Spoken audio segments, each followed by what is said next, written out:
اعوذ باللہ من الشیطان الرجیم بسم اللہ الرحمن الرحیم وما هذه الحیاة الدنیا الا لہو ولعب وان الدار الآخرة لہی الحیوان۔ دیکھو جس دنیا میں زندگی گزار رہے ہیں وہ فانی ہے، خود بنانے والے نے اس کو پسند نہیں کیا۔ حدیث میں آتا ہے، نبی کریم صلی اللہ علیہ وسلم کا پاک ارشاد ہے کہ دنیا کی قیمت اللہ کے نزدیک لنگڑے مچھر کے پر کے برابر بھی نہیں ہے۔ اگر اتنی بھی قیمت ہوتی تو رب کائنات کافر کو ایک گھونٹ پانی نہ پلاتا۔ کوئی قیمت نہیں ہے اللہ کے نزدیک۔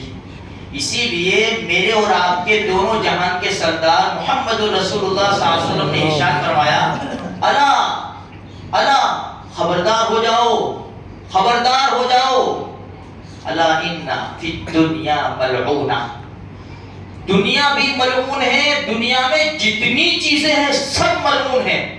ملعون یعنی اللہ کی رحمت سے دور، مگر اللہ کی یاد اور وہ چیزیں جن کا تعلق رب سے ہے اور دین سیکھنے والا اور سکھانے والا، ان چیزوں کے علاوہ ساری چیزیں اللہ کی رحمت سے دور ہے۔ اسی لیے جو دنیا کا طلبگار ہوتا ہے نا، حدیث میں اللہ کے رسول نے بڑی عجیب مثال دی ہے۔ صحابہ کرام سے پوچھا، جو پانی پر چلتا ہو، پانی کے اندر ممکن ہے اس کے پاؤں نہ بھیگے، اس کے قدم نہ بھیگے؟ صحابہ نے فرمایا یہ تو ممکن نہیں ہے اللہ کے رسول کہ جو پانی میں چلتا ہو اس کے پاؤں نہ بھیگے۔ فرمایا یہی حال دنیا دار کا ہے، جو آخرت کو بھلا کر دنیا پہ دل دے بیٹھا، دنیا پہ دل دے بیٹھا، نہ اسے حلال حرام کی پرواہ، نہ جائز ناجائز کی پرواہ، نہ شریعت کی پرواہ، نہ پیارے نبی کے طریقوں کی پرواہ، دل دے بیٹھا، دنیا سمیٹنے میں لگ گیا۔ اسی لیے سکندر بادشاہ کی یاد کرو جو پوری دنیا کا بادشاہ تھا۔ اس نے کہا جب میرا انتقال ہو جائے اور میرا جنازہ لے جایا جائے تو میرے ہاتھ کفن سے باہر کر دینا، تاکہ دنیا والے دیکھے تو پتا چلے کہ دنیا کا بادشاہ تھا، خالی ہاتھ جا رہا ہے۔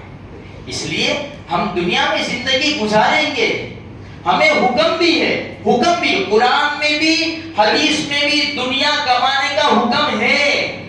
سورہ جمعہ میں دیکھو، وَابْتَغُوا مِن فَضْلِ اللَّهِ، اور ہمارے نبی نے فرمایا کسب الحلال فریضۃ بعد الفرائض، دنیا کمانا بھی ضروری ہے، لیکن پہلے نمبر پر آئے گا دین، دوسرے نمبر پر آئے گی دنیا۔ بڑے بے وقوف ہیں وہ لوگ جو دین کی قربانی دے کر دنیا کو حاصل کر لیتے ہیں، اور بڑے خوش اخلاق اور خوش نصیب عقل مند ہیں وہ لوگ شریعت کی نظر میں جو دین کو حاصل کرنے کے لیے دنیا کی قربانی دے دیتے ہیں۔ اسی لیے شاعر نے کہا نا، دنیا میں ہوں دنیا کا طلبگار نہیں ہوں، بازار سے گزرا ہوں خریدار نہیں ہوں۔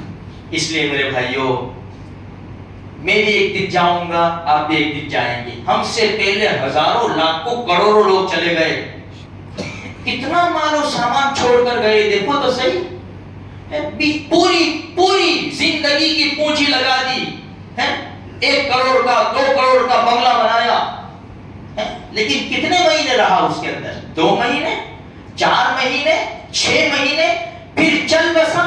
آج میں نے جمعہ میں کہا کہ دیکھو، یہاں بھی شاید کہا تھا مغفرت اللہ کے ہاتھ میں ہے، لیکن کچھ قانون ہے کچھ اللہ نے بنائے ہیں۔ آج ہمارے جنازے اٹھ رہے ہیں، ہمارے جنازے، ہماری قوم میں سے، ہمارے محلوں میں سے مسلمانوں کے جنازے اٹھ رہے ہیں۔ ایک دل پر چوٹ لگنے والی بات ہے۔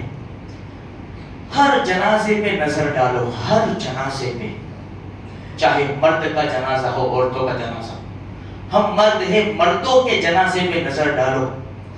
ایک جنازے میں سونے والا 5 وقت کی نماز پڑھ رہا تھا، یہ جنازے میں سونے والا پیارے نبی کی صورت لے کر گیا ہے، یہ جنازے میں سونے والا جو جا رہا ہے، جس کا ابھی حساب شروع ہوگا، اس نے اپنے بھائی بہنوں کا حق دیا ہے باپ کے مرنے کے بعد؟ اس نے کسی کی زمین تو نہیں دبائی؟ اس نے پڑوسی کا دل تو نہیں دکھایا؟ کسی کے پاس سے پیسے اس نیت سے نہ لیا ہو کہ بھائی دینے ہی نہیں ہے؟ کیا کوئی خرابی ہے اس میں؟ اٹھاؤ نظریں اٹھاؤ، ہم کاندھے تو دے دیتے ہیں، منہا خلقناکم وفیہا نعیدکم ومنہا نخرجکم تارۃ اخری، چلے آتے ہیں، نظر تو ڈالو، یہ جنازے میں سونے والے کے اوپر نظر ڈالو اور اپنی حالت کے اوپر غور کرو، اپنے آپ کو بچاؤ۔ قرآن کہتا ہے یا ایھا الذین آمنوا، یا ایھا الذین کفروا نہیں، یا ایھا الذین آمنوا قوا انفسکم، قوا انفسکم واہلیکم نارا، اے ایمان والو بچاؤ، نعرہ لگایا قوا انفسکم، بچاؤ بچاؤ اپنے آپ کو، اپنے گھر والوں کو، کس سے بچائے؟ جہنم کی آگ سے۔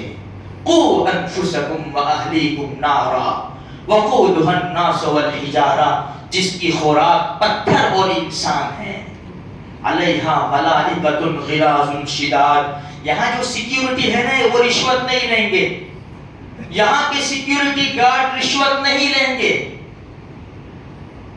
غلاظ شداد، بڑے سخت ہے، لا یعصون اللہ ما امرہم، اللہ کی نافرمانی نہیں کرتے۔ میرے بھائیوں، چھوٹی سی زندگی ہے، کتنے سانس باقی ہے نہ مجھے معلوم ہے نہ آپ کو معلوم ہے۔ آخرت کی تیاری کا گولڈن چانس ہے، جب انسان مر جائے گا نا، مر جائے گا، حقیقی آنکھیں کھلے گی 18 برس، جب سارا نظر آئے گا تو انسان کہے گا لعلی اعمل صالحا فیما ترکت، اے اللہ مجھے واپس بھیج دے، میں نیک عمل کروں گا۔ آواز آئے گی کلا، ہرگز نہیں۔ ایک چانس ہم دیتے ہیں، بہت لمبا چانس دیتے ہیں، بہت لمبا۔ آج میری زندگی کا 49واں سال، کوئی کم ہے؟ آپ یا 60 سال 70 سال کے بیٹے ہیں، 20 سال 30 سال 40 سال کے بیٹے، اتنا بڑا عرصہ کوئی کم ہے توبہ کرنے کے لیے، رب کو منانے کے لیے؟ اس لیے میرے بھائیوں، ہم سو رہے ہیں، اپنی آنکھیں کھولو، میں بھی اپنی آنکھیں کھولوں، آپ بھی اپنی آنکھیں کھولو، اللہ کو مناؤ میرے بھائیوں، یہی گولڈن چانس ہے۔ ہم نے بہت کما لیا، بہت خرچ کر لیا، یہاں کا بھی کچھ کما لو، یہاں جتنا کمائیں گے چھوڑ کر چلے جائیں گے، وہاں کا جو کمائیں گے وہ ساتھ لے کر جانا ہے، ساتھ لے کر جانا ہے، نیک اعمال ساتھ آئیں گے۔ اس لیے خدا کے واسطے خود اپنی جان کے اوپر رحم کھاؤ اور آخرت کی تیاری کرو۔ اللہ مجھے آپ کو سارے مسلمانوں کو آخرت کی تیاری کی توفیق نصیب فرمائے۔